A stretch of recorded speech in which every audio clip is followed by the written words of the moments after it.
जय श्री राम दोस्तों। महारथी कर्ण, सब कहते हैं कि महारथी कर्ण अधर्म की साथ दिए इसीलिए उनका विनाश हो गया, लेकिन महारथी कर्ण अधर्म का साथ क्यों दिए, आज हम पूरी विस्तार में इसके बारे में जानेंगे। अगर आप चैनल पर नए हैं तो चैनल को सब्सक्राइब और वीडियो को लाइक जरूर से कर दीजिएगा, क्योंकि इसी तरह का स्पिरिचुअल वीडियो मैं आप लोगों के लिए लाता रहता हूँ। कर्ण सूर्य पुत्र होने के कारण भी वो सूत पुत्र कहलाए, लेकिन कर्ण जैसा योद्धा ना इस संसार में कभी जन्मा था, ना भविष्य में कभी जन्मेगा। कर्म का जन्म से ही प्रयास रहा है कि जिसका जो भी कर्म है उसे उसी हिसाब से स्थान देना चाहिए, ना कि उसकी जाति के हिसाब से स्थान देना चाहिए। जैसे कि कर्ण को सब लोग बोलते हैं कि तुम सूत पुत्र हो, तुम धनुर्विद्या नहीं सीख सकते, तुम्हारा काम है रथ का सारथी बनना। इसीलिए कर्ण ने बहुत मुश्किल से गुरु द्रोणाचार्य और ऐसे बहुत सारे ऋषियों से धिक्कार पाकर जाकर भगवान परशुराम से जब अपना ज्ञान प्राप्त करके लौटे, तो तभी इस तरफ भी पांडवों और कौरवों ने भी अपना ज्ञान गुरु द्रोणाचार्य से संपन्न करके लौट चुके थे। हस्तिनापुर में एक रंगभूमि निर्माण की गई कि कौन से राजकुमार कितना शिक्षा प्राप्त कर चुके हैं या किसके अंदर कितना शक्ति है, ये देखने के लिए उनके अंदर एक युद्ध क्रीड़ा होने वाली थी। तो तभी सारे प्रजा भी वहाँ पर मौजूद थे और कर्ण भी वहाँ पर जाकर पहुँच चुके थे। वो देख रहे थे कि कैसे राजकुमार ने अपने प्रतिभा दिखा रहे हैं। जब दुर्योधन और भीम की बारी आई तो दुर्योधन ने भीम जी को खूब धोया और भीम जी को परास्त कर दिया। तो तभी दुर्योधन के साथ अर्जुन का द्वंद्व युद्ध हुआ, तो अर्जुन ने दुर्योधन को परास्त कर दिया और दुर्योधन के ऊपर हिमशिला का बाण मार दिया और दुर्योधन हिमशिला बन गया कि बर्फ का पत्थर जैसा बन गया था, वहीं पे खड़ा था। तो तभी गुरु द्रोणाचार्य ने गर्व से बोले कि मेरे जैसा शिष्य और कोई इस संसार में नहीं है, अर्जुन जैसा श्रेष्ठ धनुर्धारी इस संसार में नहीं है।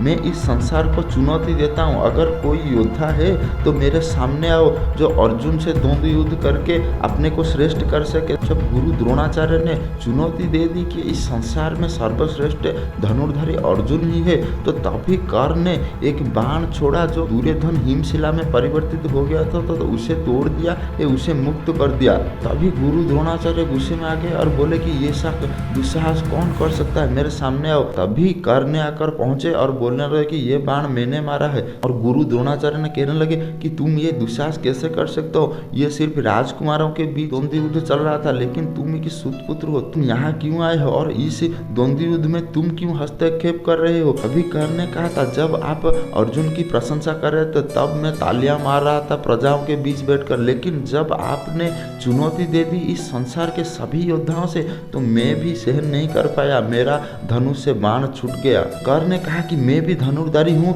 भगवान परशुराम के शिष्य हूँ, लेकिन आप ये कैसे कह सकते हैं कि अर्जुन इस संसार का सर्वश्रेष्ठ धनुर्धर है। अगर है तो मेरे साथ अर्जुन को द्वंद्व युद्ध करके उसे सिद्ध करना होगा कि अर्जुन संसार का सर्वश्रेष्ठ धनुर्धारी है। तो तभी गुरु द्रोणाचार्य और पितामह भीष्म ने कहा कि तुम्हारे साथ कोई राजकुमार कैसे द्वंद्व युद्ध कर सकता है, तुम एक सूत पुत्र हो, तुम यहाँ आने की साहस कैसे कर सकते हो। इसे बहुत भला बुरा कहा कर्ण को सभी ने। कर्ण ने कहा कि आप यही तो अन्याय करते हैं, मनुष्य का कर्म से भविष्य सिद्ध होता है, ना कि जन्म से। आप जाति भेद का भेदभाव बहुत करते हैं और इसी को मैं मिटाने के लिए यहाँ पर आया हूँ कि मेरा कर्म देखो, आप मेरा जन्म क्यों देखते हो। पंख में पद्म फूटता है लेकिन वो भगवान के चरण पर जाकर अर्पित होता है, ऐसे ही आप मेरे जन्म को क्यों देखते हो। मैं सूत घर में जन्म हुआ हूँ, मेरा कर्म देखो, मैं क्या कर सकता हूँ। देखो अगर मैं अर्जुन को परास्त नहीं कर पाया तो भी उस समय जाति भेद का भेदभाव बहुत चल रहा था, इसीलिए किसी ने भी अनुमति नहीं दिया कर्ण को कि तुम राजकुमार के साथ द्वंद्व युद्ध कर सकते हो। और प्रजा ने भी कर्ण को बहुत बोला कि तुम सूत पुत्र हो, भाग जाओ भाग जाओ। दुर्योधन ने सोचा कि मैं अर्जुन के सामने कर्ण को एक शस्त्र की तरह व्यवहार कर सकता हूँ, तो इसीलिए दुर्योधन ने आकर कहा कि आप लोग कहते हैं ना कि जो राजकुमार है या राज परिवार से है वही सिर्फ राजकुमार से द्वंद्व युद्ध कर सकता है। तो मैं दुर्योधन धृतराष्ट्र का पुत्र, मैं ये ऐलान करता हूँ, मैं कर्ण को अंग देश का राजा घोषित करता हूँ। तो तभी पितामह भीष्म ने कहा कि तुम ये नहीं कर सकते, तुम किसी को कैसे कहाँ का राजा बना सकते हो, तुम अभी तक महाराज नहीं हुए हो, ये कार्य महाराज का है। तो धृतराष्ट्र ने कहा था कि दुर्योधन यहाँ का भावी राजा है, दुर्योधन जो भी कहता है उसकी बात को हमको सम्मान करना। धृतराष्ट्र ने भी वहीं पे स्वीकार किया था कि मैं कर्ण को अंग देश का राजा घोषित करता हूँ। और तभी कर्ण ने दुर्योधन को कहा था कि जब ये संसार मेरे को धिक्कारता रहा कि तुम सूत पुत्र हो, मेरे कर्म को नहीं पहचान पाया, मेरे जन्म को लेकर मेरे भविष्य को सिद्ध करने चले थे, तो तभी तुमने मेरे को मित्र का हाथ बढ़ाया और एक राजकुमार होते हुए भी एक सूत पुत्र को मित्र बनाया और एक राजा बनाया और राजकुमार के साथ में बैठने की स्थान दिया। ये ऋण मैं आपका जीवन भर का हूँ तो भी समाप्त नहीं होगा।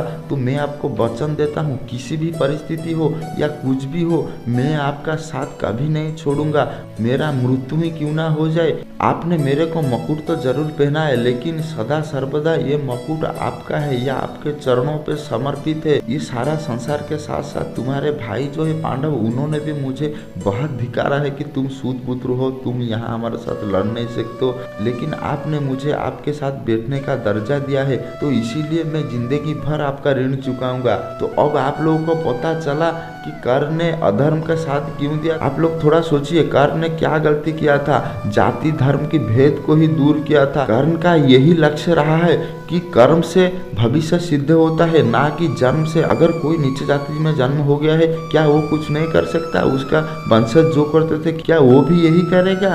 कर्ण का बचपन से ही सपना रहा है कि सूत कुल को एक उच्च स्तर में ले जाने के लिए या सम्मान दिया जाए, क्योंकि एक रथी के सामने एक सूत ही, एक साथी ही पहले अपना जान गंवाता है, फिर जाकर रथी या महारथी के पास तीर जाता है। तो इसीलिए कर्ण ने इस संसार का सर्वश्रेष्ठ धनुर्धारी है और सर्वश्रेष्ठ महादानी है।